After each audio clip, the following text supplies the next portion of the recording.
పెద్దపల్లి జిల్లా రామగుండం పారిశ్రామిక ప్రాంతంలో తెలంగాణ ఆవిర్భావ దినోత్సవ వేడుకలు నిర్వహించారు.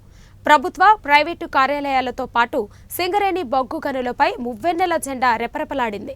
తెలంగాణ సాధనలో ప్రాణాలను త్యాగం చేసిన అమరవీరులను స్మరించుకుంటూ నివాళులు అర్పించారు. రామగుండం పోలీస్ కమిషనరేట్ ఆవరణలో పోలీసుల గౌరవ వందనాన్ని స్వీకరించిన సిపి అంబర్ కిషోర్ జాతీయ జెండాను ఆవిష్కరించారు. ప్రత్యేక తెలంగాణలో పోలీస్ వ్యవస్థలో సమూల మార్పులు తీసుకువచ్చి ప్రజలకు చేరువయ్యామని సిపి సంతోషం వ్యక్తం చేశారు. తెలంగాణను గంజాయి రహిత రాష్ట్రంగా తీర్చిదిద్ది యువతకు బంగారు భవిష్యత్తును అందించడంలో సఫలమయ్యామని అన్నారు.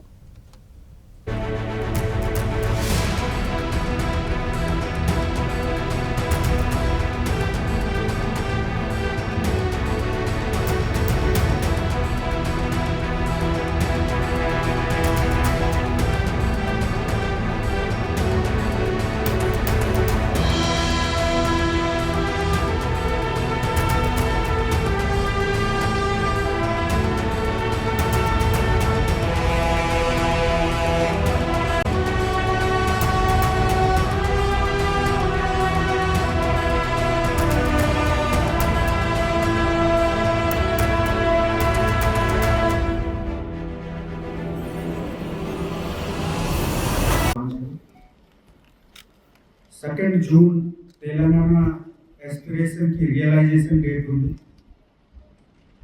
ఈ కొత్త రాష్ట్రం మొత్తం 29 స్టేట్స్ లో చూస్తే ఎంత తక్కువ టైంలో ఎంత ముందు వచ్చింది.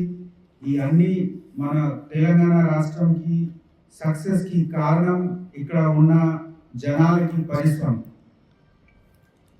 మాకు తెలంగాణ రాష్ట్రం వచ్చినప్పటి నుంచి ఏ పారామీటర్ చూస్తే తెలంగాణ ముందుకు ఉంది. ఇదే విధంగా భవిష్యత్తులో కూడా మనము కష్టపడి పని చేస్తే పబ్లిక్ వెల్ఫేర్ మీద ఫోకస్ చేసి, సపోజ్ పోలీస్ డిపార్ట్మెంట్ వైపు మేము చాలా మంచి పని చేసి టెక్నాలజీ ఇంటిగ్రేషన్ ద్వారా పబ్లిక్ సర్వీసెస్ ఎట్లా హెసల్ ఫ్రీగా ప్రొవైడ్ చేయాలి ఆ విషయం మీద ఫోకస్ చేయడం జరిగింది. అదేవిధంగా ఉమెన్ సేఫ్టీ తెలంగాణకి ఒక పెద్ద మార్క్. ఫస్ట్ టైం తెలంగాణలో సి టీమ్ ఫామ్ చేయడం జరిగింది. అది కూడా మొత్తం దేశంలో ఫస్ట్ టైం చాలా స్టేట్ నుంచి మన మోడల్ కి చదవడం జరిగింది. సిమిలర్ గా భరోసా సెంటర్ కూడా ఏ విధంగా ఒక బాధితులకి ఇబ్బంది లేకుండా న్యాయం ఇవ్వాలి, వాళ్ళకి భరోసా ఇవ్వాలి, వాళ్ళకి కౌన్సిలింగ్ ఇవ్వాలి, ఆ ఉద్దేశంతో చేయడం జరిగింది. ఇది కూడా రాష్ట్రంలో ఒక పెద్ద అచీవ్మెంట్.